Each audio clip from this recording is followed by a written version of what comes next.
Muchísimas gracias por seguir aquí con nosotros. Vuelvo y les repito, tengo a un especialista, a un traumatólogo, el doctor Arturo Fernández. Él es ortopedia y patologías de caderas y de rodillas, y también es un especialista en ortopedia infantil. Doctor Fernández, los micrófonos son suyos, las cámaras son suyas, porque tenía mucha ansiedad de tenerlo aquí en el programa y que diera de una manera específica, informativa, como un especialista que es, qué significa esto que estamos diciéndole a la gente que es un ortopeda, para qué sirve un ortopeda, para qué sirve un traumatólogo, las diferentes tipos de enfermedades que existen y cómo las vamos a tratar. Bueno, muchas gracias por invitarme. Muchísimas gracias por la invitación. Es para mí un honor estar aquí contigo, ¿no? Sí, ortopedia, un especialista en ortopedia es aquel que se encarga del estudio y tratamiento de todas las afecciones del sistema locomotor, es decir, miembros superiores, brazos, vamos a decirlo así, y los miembros inferiores o piernas. Entonces allí se incluyen desde el hombro hasta la mano y desde la cadera hasta los pies y también la columna vertebral. La columna vertebral en el mundo está dividida, los tratan los neurocirujanos, pero también los ortopedistas con supraespecialidad en columna. La ortopedia moderna se está cada vez diversificando, no, especificando cada día más.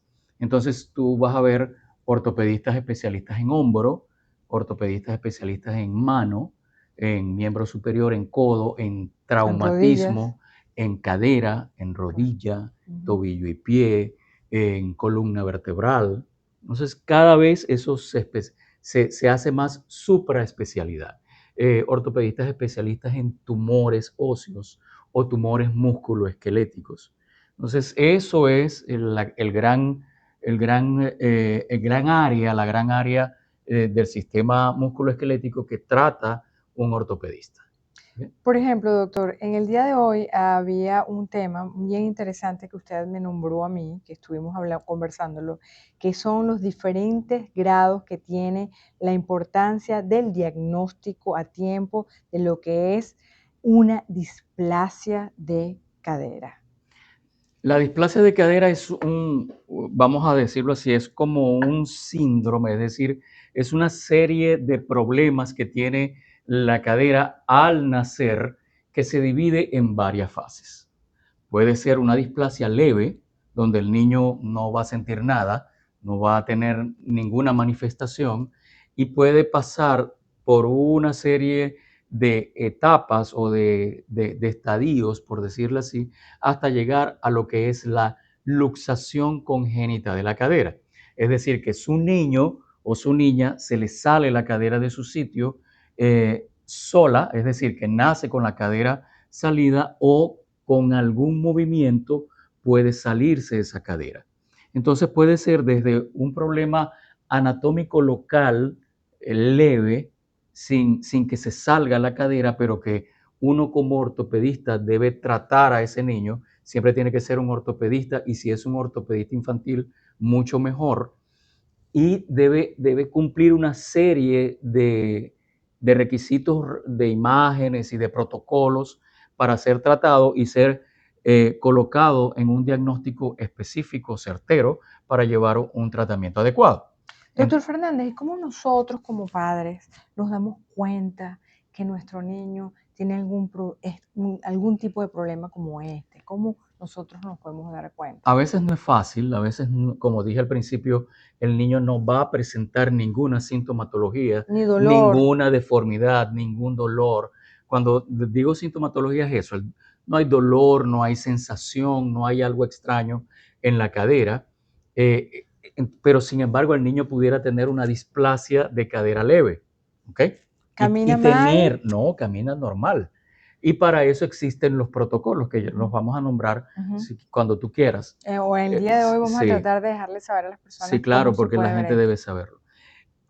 Y cuando veo yo que algo le está pasando a mi niño, cuando el niño cojea, ¿verdad?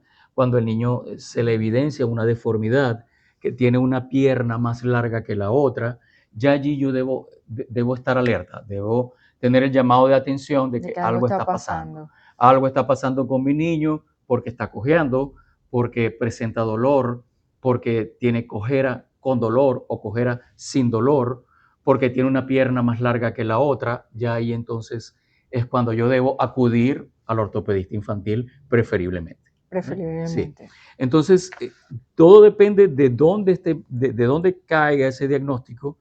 Yo puedo ver si el niño, como papá o como mamá, puedo darme cuenta si el niño tiene o no algún problema en la cadera.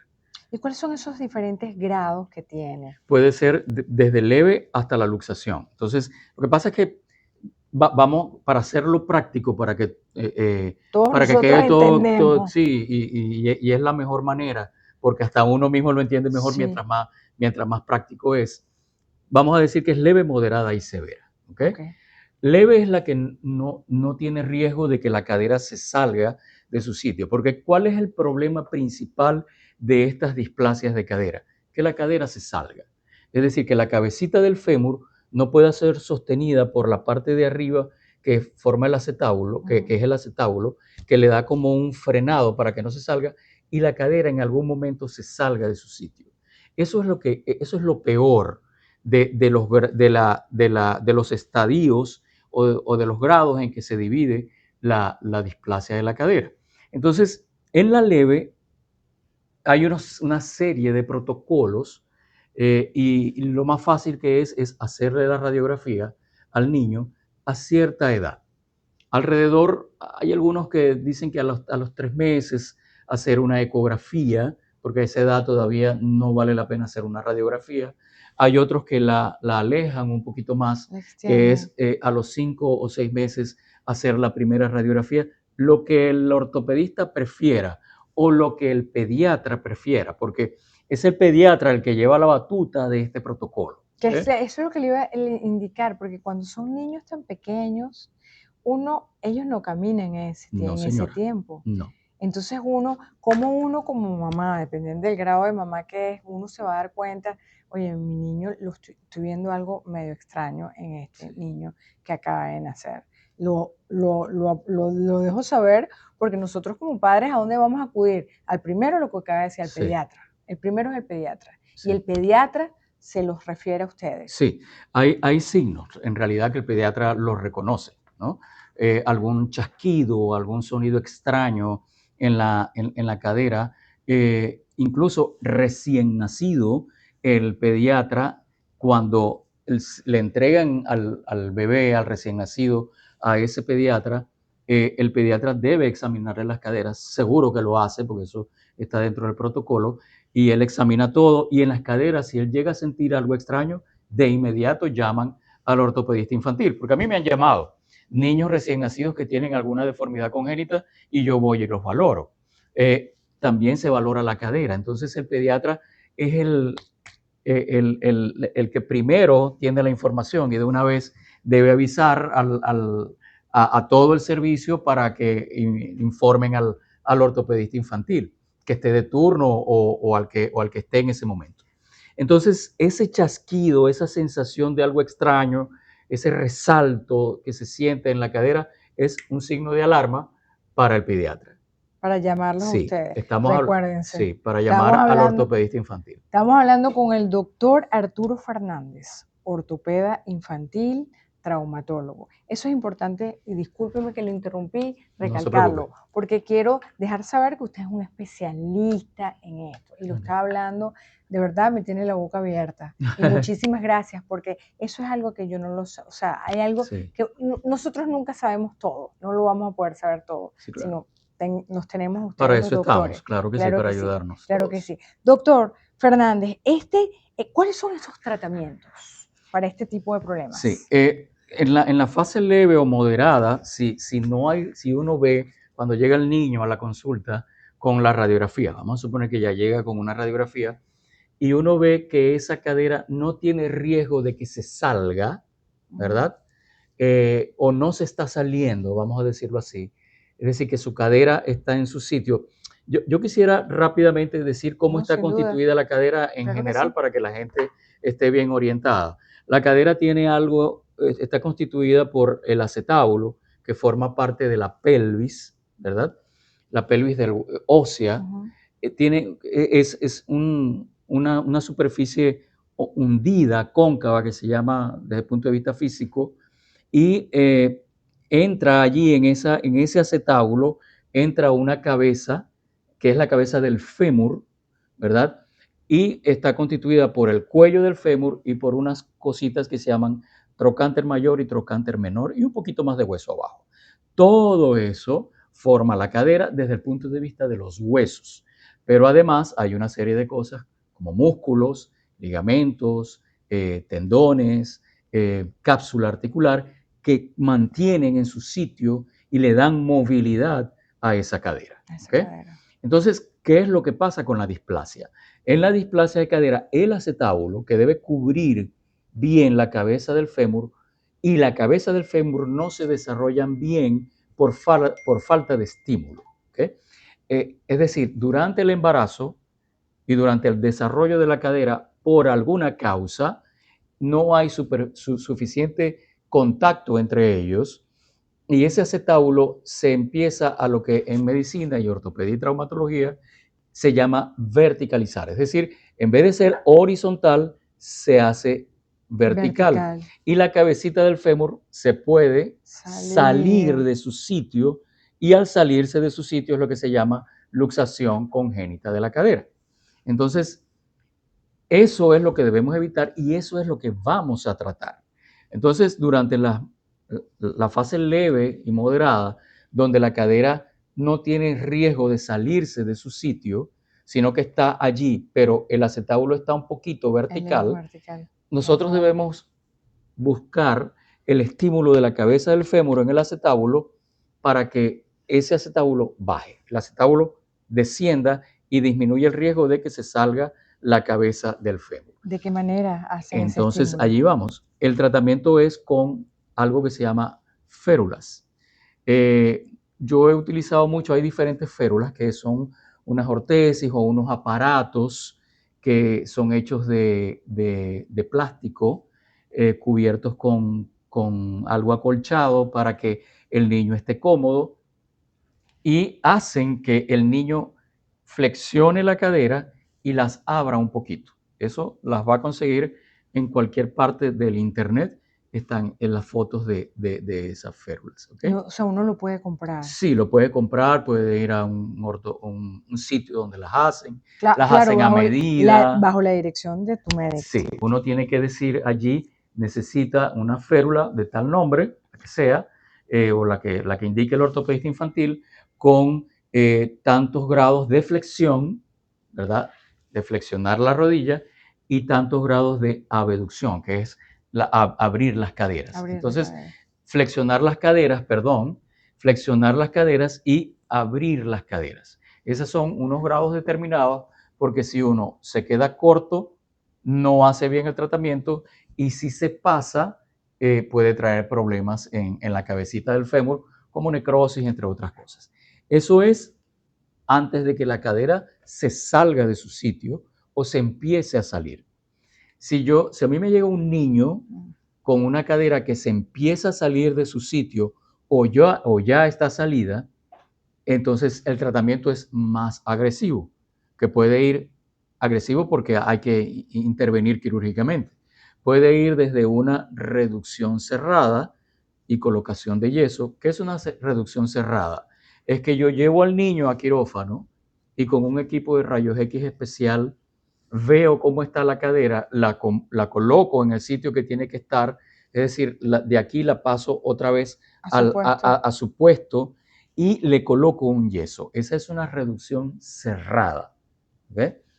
La reducción abierta es cuando yo tengo que, a través de una incisión quirúrgica, abrir, entrar a la cadera y llevar a su sitio la cabeza del fémur que está afuera.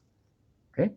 La llevo a su sitio y si esa cadera queda estable, es decir, no hay ninguna deformidad asociada al problema de la luxación, yo cierro y le coloco el yeso y ya, la dejo así. Claro que indudablemente en ese momento que usted está haciendo esa operación se va a dar cuenta si ya entró y no hay ningún tipo de Sí, problema. claro, ya uno por la edad del niño, la edad del paciente, la radiografía, ya uno sabe qué va a hacer, ¿no?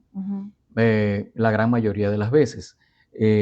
Uno dice, bueno, a este niño hay que hacerle una reducción abierta, más una osteotomía varizante y una osteotomía derrotadora, más una osteotomía acetabular. Eso es como que lo más agresivo que uno pudiera hacer en una reducción abierta de la cadera. Porque hay que hacer un corte del hueso del acetábulo, de arriba, un corte de hueso de acá, de lo que es el trocánter mayor y menor, que se recuerdan lo que dije al principio, cómo estaba constituida la cadera, y darle algo que se llama varo, es decir, ponerla en una posición y derrotarla, una serie de cosas desde el punto de vista de gestos quirúrgicos, un juego de gestos quirúrgicos que uno tiene que hacer para que la cadera quede estable en su sitio, y eso se fija con un material especial. Bueno, obviamente estamos hablando de especialistas. Ya usted ha pasado por una cantidad y una serie de este tipo de problemas, Sí. y también ha operado y ya también tiene el conocimiento de saber qué es lo que está haciendo. Fíjese que estamos hablando ahorita de caderas, estamos hablando ahorita de niños. Cuando hablamos de niños, la recuperación de los niños, yo creo que usted habla de la recuperación de los niños en comparación a que este problema sucediese en una persona de edad. Es totalmente diferente. Totalmente diferente. Claro, lo que pasa es que ahí entramos en otro capítulo. Eso es otro capítulo. Sí, pero yo sé que hay gente que está ahí viendo y a lo mejor tenemos Y yo- una edad ya que y yo tengo me eso, duele y y no yo me- lo tengo, pero tengo que llamar al doctor. Sí. ¿Y cómo me curo? Y nos da miedo a la edad ya de uno meterse bajo una operación, y muchas veces uno se da cuenta que cuando sale de la operación de repente la recuperación no es tan No, para rápida, nada, para nada, doctor, para nada. como cuando uno es un Totalmente muchachito. diferente. Ajá. Cuando uno es niño, hay mucha plasticidad ósea, hay recuperación rápida porque los tejidos cicatrizan más rápido por la edad del paciente. Hay placas de crecimientos abiertas donde el procedimiento es más sencillo que cuando se es adulto. Generalmente, cuando a uno le llega un paciente adulto con un problema en la cadera,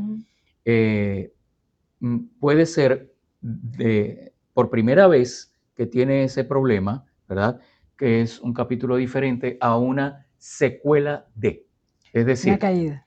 O una caída, o el tema que estamos tocando, que es la displasia, que me llega un paciente adulto con una secuela de una displasia de cadera o una luxación congénita de la cadera. Allí estamos metidos en problemas bien profundos porque el tratamiento quirúrgico es bien agresivo y la recuperación, por ser adulto, por un problema que es de niños y no se resolvió en la edad adecuada, pasó todo ese tiempo. Te puedes imaginar cómo está todo ese tejido allí, bastante lesionado, bastante dañado, y lo voy a tratar en un paciente de 25, 30 años, que es más o menos a la edad que siempre llegan. ¿Okay? Esa es la edad Sí, donde... ya porque el dolor no los deja en paz, Y nunca no se pueden dieron cuenta caminar. cuando No, sí niños, se dieron cuenta, pero pero no fueron tratados. Este tipo de pacientes, secuela de luxación. Recuérdense que la luxación es cuando se sale la caderita de niño. Secuela de luxación cada vez lo vemos menos. ¿Por qué? Porque gracias a los protocolos y el tratamiento adecuado y temprano. En un momento oportuno, como cada vez se hace más, no llegan a adultos con una luxación congénita. Menos mal, porque eso es súper complicado tratarlo. Pero sí llegan con secuelas de displasia de la cadera. Es decir, recuerden que la displasia es que el acetábulo está un poquito así y vertical, y la cabecita del fémur chiquita o deformada. Entonces llegan a artrosis de cadera jóvenes.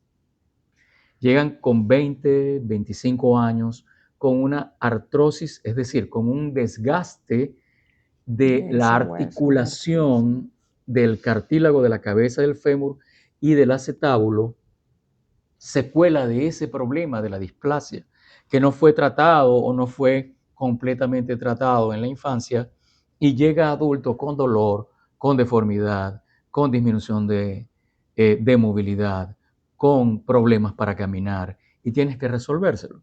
Entonces allí, por supuesto, la cirugía va a ser más agresiva que cuando era niño. La recuperación no va a ser igual porque como es más agresiva y estás más grande, la recuperación va a ser más Mucho más lenta. lento. Entonces, yo creo que aquí el mensaje que debemos enviar para todos los pacientes que estén escuchando y toda la gente que esté escuchando es que si sientes un problema en la cadera o que tu niño crees que tiene algún problema en la cadera, habla con tu pediatra para que lo remita, lo examine y si en realidad hay algún problema, lo remita al ortopedista infantil y evitar esto de llegar con problemas de la infancia no resueltos a la edad adulta. A la edad de adulta, a la edad Porque la adulta. recuperación, primero, la cirugía es más agresiva, definitivamente, Definitivamente. Y más el tiempo de agresiva. Y recuperación el tiempo de recuperación va a ser es más más lento que largo, en un niño. es Sí, es sí. mucho más largo. Y vamos a estar hablando, doctor, de verdad, estoy pensando en tantas cosas. Salí de un niño y ahora son estos muchachos después de los 20, 18 o 20 años. Estamos hablando de ya 30 años. Qué difícil debe ser Sí, para un muchacho de esa edad, y usted lo ha visto, un joven de esa sí, edad, claro. el enfrentarse al no haberse dado cuenta o no se dieron cuenta antes, y hoy tengo un dolor y ese dolor ha seguido así, y estoy haciendo deportes y el dolor es intenso, y qué es lo que me pasa, nadie me dice qué es lo que me pasa. ¿Cuál sería ese consejo a esos jóvenes, esa juventud, esa gente que nos está viendo entre los 18 hasta los 30 años y que tienen ese tipo de dolor, y que usted le está dando ahorita una guía de qué es Sí. lo que pudiese suceder? ¿Cuál es ese consejo? ¿Qué les diría ustedes a ellos? Mira, el consejo es hacer caso, estar consciente de que tienes un problema, de que tu cadera te duele, de que tienes problemas para caminar por el dolor en la cadera. No te calles, porque uno a veces por adolescente, no, eso se me va a pasar. Es que por eso es que lo traje al No, tema. Eso es no, muy típico de, no, sí. Eso se no, me va a pasar. no De puede ser. hecho, no es solamente la displasia de la cadera. Hay una serie de problemas en la cadera que no son displasias ni son luxaciones congénitas que pueden tratarse en la niñez, en la adolescencia con cirugías mínimamente invasivas, como por ejemplo la artroscopia de cadera para ciertas patologías.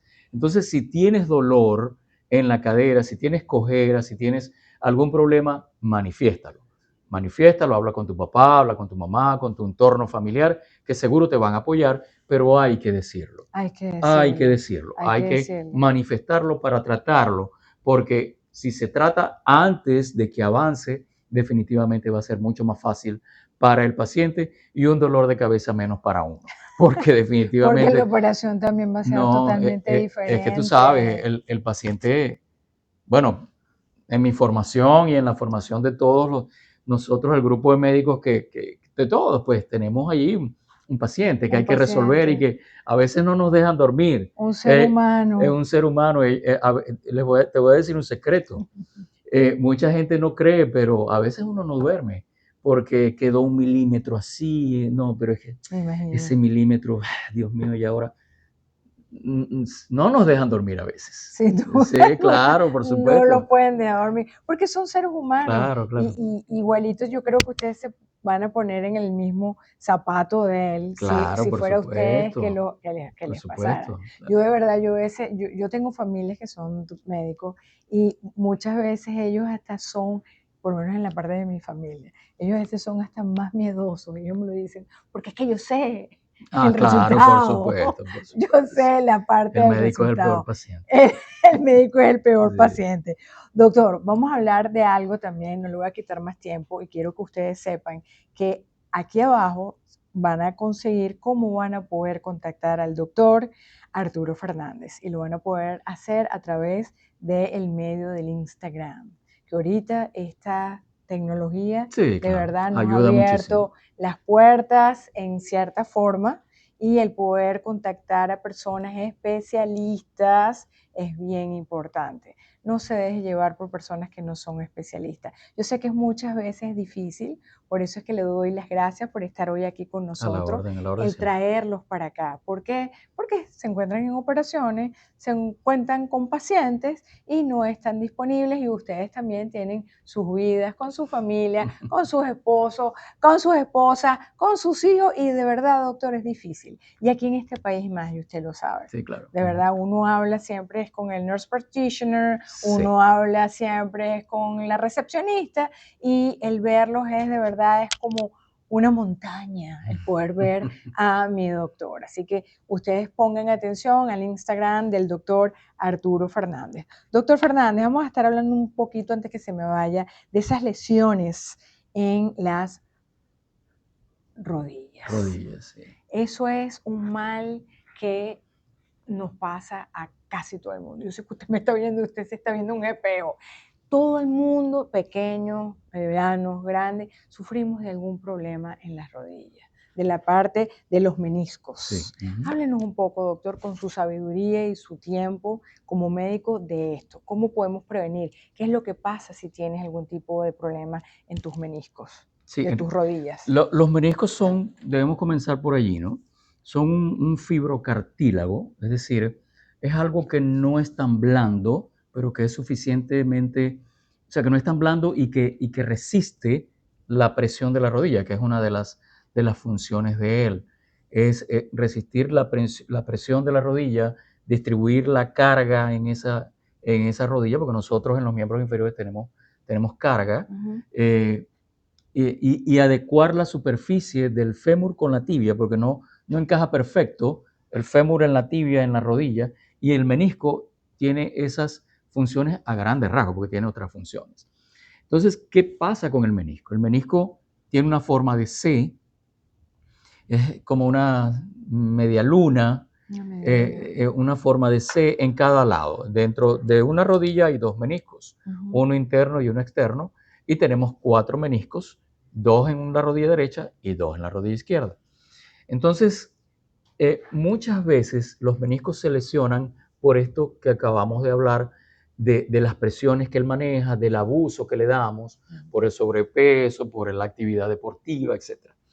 Entonces, allí tendríamos que comenzar a hablar desde la adolescencia, que cada vez vemos más lesiones de meniscos en adolescentes por las actividades deportivas. Eso era algo que iba a ir más adelante, esa pregunta. Se ve ahora más que nunca en la parte deportiva en adolescentes. Sí, se ve bastante, se ve mucho, ha aumentado y pienso que va a aumentar cada vez más. Explique el por qué. Por la actividad deportiva. ¿Por qué?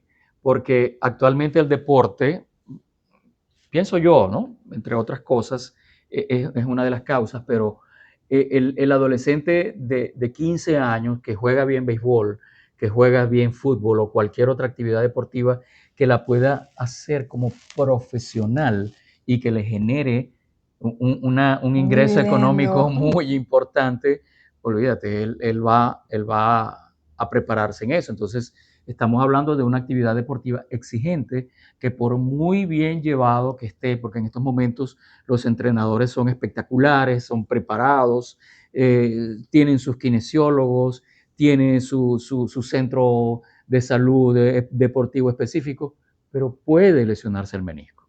Entonces cada vez vemos más o cada vez operamos más meniscos rotos en niños o en adolescentes. Además de otras cosas dentro de la rodilla que también ¿Más que se en pueden... adultos? No más. A ver, no más que en adultos. Yo pienso que diría que se está acercando. No me atrevo a dar una estadística porque no la tengo, pero de que los que hacemos ortopedia infantil y hacemos artroscopias de rodilla, ¿operamos cada vez más? Sí, esa es la respuesta. Sí, cada año operamos más niños o adolescentes, más que todo, con ruptura de meniscos que antes. Hace 10 años yo casi no operaba ese tipo de lesiones en adolescentes. Ahora opero cada vez más. Entonces, eso hablando de los adolescentes, pero hablando de ya chicos mayores o de adultos jóvenes o de personas mayores, la cosa puede ir cambiando. ¿Por qué?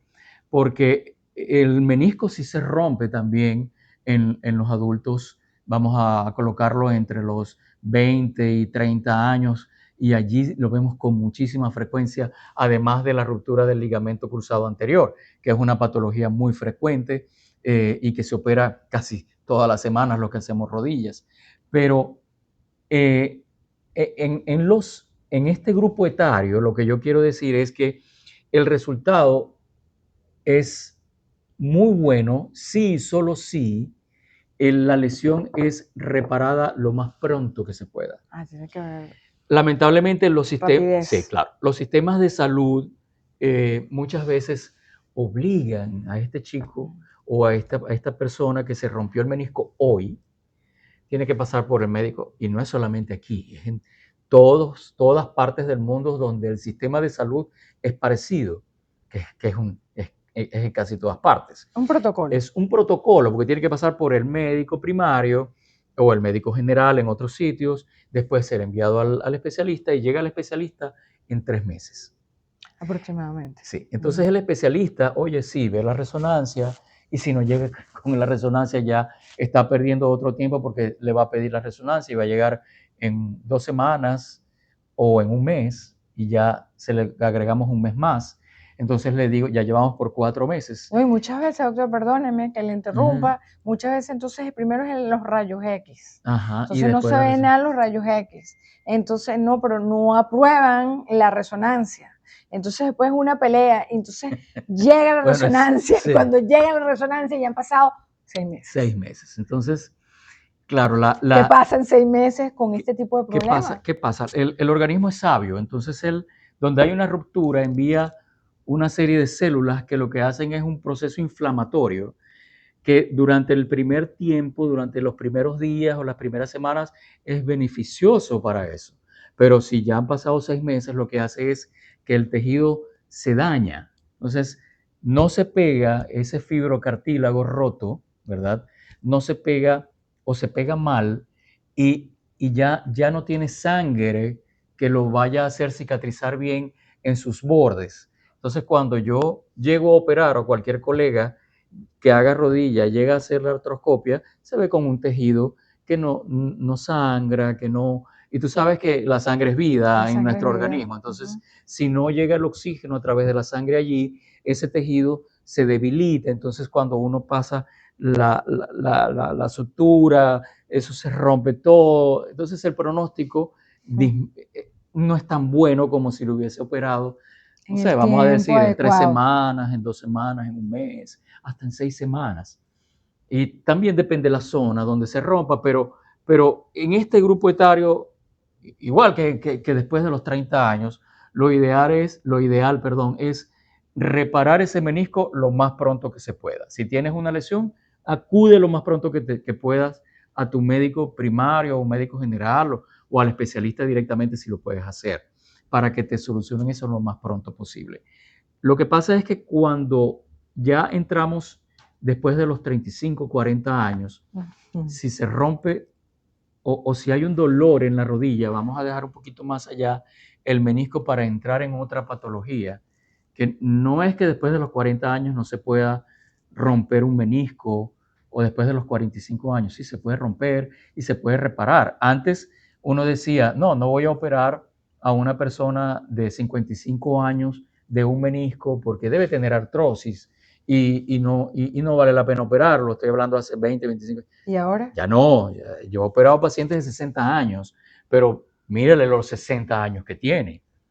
O sea, son unos 60 años poderosos, es decir, que puesto, claro, una mujer de 60 años como ahora, así como tú, que es perfecta desde el punto de vista físico, que te cuidas, que haces actividad deportiva, y no te voy a operar. Doctor, claro. Me de alegría y de energía. y no te voy a operar, o no voy a operar a ese paciente, es decir, no le voy a suturar el menisco, claro que lo voy a suturar. Y el tiempo ha demostrado que tú, que tienes 65, 60 años y haces actividad deportiva y no tienes artrosis de rodilla o es muy leve y te rompiste el menisco, el especialista en rodilla te sutura el menisco o te hace la remodelación del menisco, vas a ir bien. Lo más probable es que mantengas tu calidad de vida y que ese tiempo que vas a ganar con esa cirugía va a ser muy bueno. Habrán una serie de tips que se deben tomar que no se va a hacer en uno de 40 años porque ya tienes 60, 65 años, pero vas a ir bien. Entonces, las cosas han cambiado, Las cosas perdón. han cambiado. Las cosas han cambiado para mejor. La tecnología ayuda, los materiales que se utilizan para operar un paciente, en este caso de meniscos, cada día son menos agresivos. Uno ya con la experiencia aprende mucho a manejar mejor el tejido. Entonces el paciente se recupera mejor que hace 20 años cuando yo comencé hacer artroscopias de rodilla, por ejemplo. Sí. No, la evolución es totalmente diferente que ahora. Sí. Y no estoy diciendo que no haya chicos recién graduados que hacen artroscopias que son excelentes. Claro que lo son. Pero uno, estoy hablando de mi caso, maneja mejor el tejido blando que antes. Entonces hay una serie de cosas que hay que tomar en consideración que mejora al paciente. Entonces, ya después de, y que se recupera rápido, ya después de los 55, 50 años, si el paciente tiene una artrosis de rodilla, ya ese es otro tema. Otro tema donde uno ve si hace artroscopia o no, uno tiene que ver cómo están los meniscos, cómo está el grado de artrosis, y lo veo con la resonancia, con la radiografía. La radiografía sigue siendo la primera imagen que me demuestra de la mejor manera cómo está un paciente con respecto a la artrosis de una articulación. De una articulación. ¿Okay? Porque la artrosis es el daño del cartílago articular de una articulación. Y la radiografía sigue siendo el mejor estudio de entrada para ver el grado de artrosis. Bueno, que yo quiero ver después otras cosas, pido la resonancia o pido cualquier otro estudio. Entonces ya ahí entramos en otros tipos de procedimientos quirúrgicos que, dependiendo la lesión que tenga el paciente, será el tratamiento. Pueden ser tratamientos quirúrgicos o no. Entonces, una artrosis leve puede ir desde un tratamiento vía oral, terapia física, fortalecer musculatura, recuperar movilidad articular, enseñarlo a las posiciones en el trabajo con terapias, etcétera, etcétera. Hasta la artrosis avanzada, que sí necesita reemplazo articular. Eso es otra cosa. La verdad, doctor, que este es un diccionario. No, aquí vale, estamos no, hablando, doctor no. Arturo Fernández. Doctor Arturo Fernández, traumatólogo especialista en niños. Mucha parte de su especialidad es para los infantes, pero también está en la parte de cadera y de rodillas en adultos. Y aquí hay muchos temas, doctor Fernández, que no quisiera dejar de tomar, y le voy a tomar la palabra de seguirlo invitando a el programa Conéctate con Malula, porque hoy, cuando yo me senté con el doctor Fernández, me abrió los ojos a preguntas mías, de a lo mejor de mis hijos, porque la verdad es que fueron preguntas de mis hijos, preguntas de, yo sé que hay gente que nos está escuchando y lo vamos a tomar después más adelante, y gente que me escribió como por ejemplo una artritis juvenil. Uno dice artritis en gente cuando ya estamos adultos, llega la artritis en la mano, la artritis de los dedos, la artritis del cuello, y porque ya tenemos cierta edad, artritis de niños, artritis juvenil. Yo se lo pregunté a usted, doctor, y me dijo, sí, pero no soy yo. No. Y me dio la explicación perfecta que quiero que ustedes la tengan, y después de por lo menos un pequeño información de lo que es esa artritis juvenil que se ve en niños, porque la persona que me lo comentó tiene una niña de 8 años y la diagnosticaron con artritis infantil. Ella no lo sabía, ahorita ella se está viendo con un psiquiatra porque ella tiene en su cabeza un sentimiento de culpa, porque ella pensaba que la niña no quería ir al colegio, que la niña tenía problemas psicológicos, porque la niña se quejaba de dolor y ella tiene un examen, la van a raspar, y resulta ser que no fue así, doctor. No, para nada debe tener sentimiento de culpa, para nada, porque la artritis juvenil o la artritis infantil no es mi especialidad, eso lo ven los reumatólogos, que son especialistas en estas enfermedades que las produce el mismo cuerpo, y lo que produce es un daño articular. Es decir, entre otras cosas, produce un daño articular que va a condicionar, primero, una reacción inflamatoria que a la final puede condicionar un daño del cartílago articular tan avanzado que nos tengan que pedir a nosotros la interconsulta para tratar a ese paciente, pero ya para un reemplazo articular si el daño al cartílago está muy avanzado. No estamos hablando en niños, esto del reemplazo articular ya es en adultos. La artritis juvenil es un problema también como en adultos, pero que se ve en niños y adolescentes, que no son mayores, que no son adultos. Y muchas veces, porque yo he atendido interconsultas de niños que tienen dolores en varias articulaciones, eso se llaman dolores poliarticulares, y me dicen, doctor, tengo un niño con dolor articular, a ver si es una sinovitis, si es una infección de la articulación o cualquier otro problema, y cuando los valoro no consigo nada. Entonces, ese, ese no conseguir nada lo obliga a uno a pensar, mira, ¿será una artritis infantil o juvenil? Y ahí es cuando entra el reumatólogo, que es el especialista en este problema, para hacer el diagnóstico. Lo que iba a decir es que lo que te estaba comentando al principio, que tu amiga no debe sentirse culpable, Sí, se siente porque es culpable. que muchas veces estos niños comienzan hoy con dolor, pero la semana que viene se les quita el dolor y ahí dice, ah, no, ese que tenía un examen y no estudió, oye. Pobrecita, Y ella lo no va a es, ver, ella va a ver este mira, programa. y no es la primera que pasa por eso, la primera familia que pasa por esa sensación de culpabilidad. No, no es fácil de diagnosticar. Yo he tenido tanto en la consulta como en las interconsultas en los pasillos de hospitales de estos problemas y no es fácil de diagnosticar. A veces el reumatólogo incluso tiene que revisar aquí y revisar allá hasta que sí, mira, es una artritis juvenil y comienza el tratamiento porque tiene tratamiento, solo que los ortopedistas no nos encargamos de ese problema, sino de la complicación, de la secuela de la artritis juvenil o de adultos. O de adulto. Así que bueno, muchísimas gracias, A la doctor orden, gracias a Arturo usted por invitarme. Fernández. Muchísimas gracias a todos ustedes. Conéctate siempre con Malula. Aquí en la parte de abajo va a tener la información del doctor Fernández y cómo lo van a contactar, cómo le van a preguntar, pero de todas maneras, ya lo voy a atrapar para que sigamos hablando de estos temas, de muchos temas, doctor, hay muchos temas que gente debería de enterarse por un doctor especialista como usted en este tipo de problemas que muchos en huesos nos suceden y pasamos. Así que Lo haré muchísimas con gracias. mucho gusto y muchas gracias a ti por invitarme, siempre a la orden. Muchísimas gracias a todos ustedes. Conéctate con malula.com.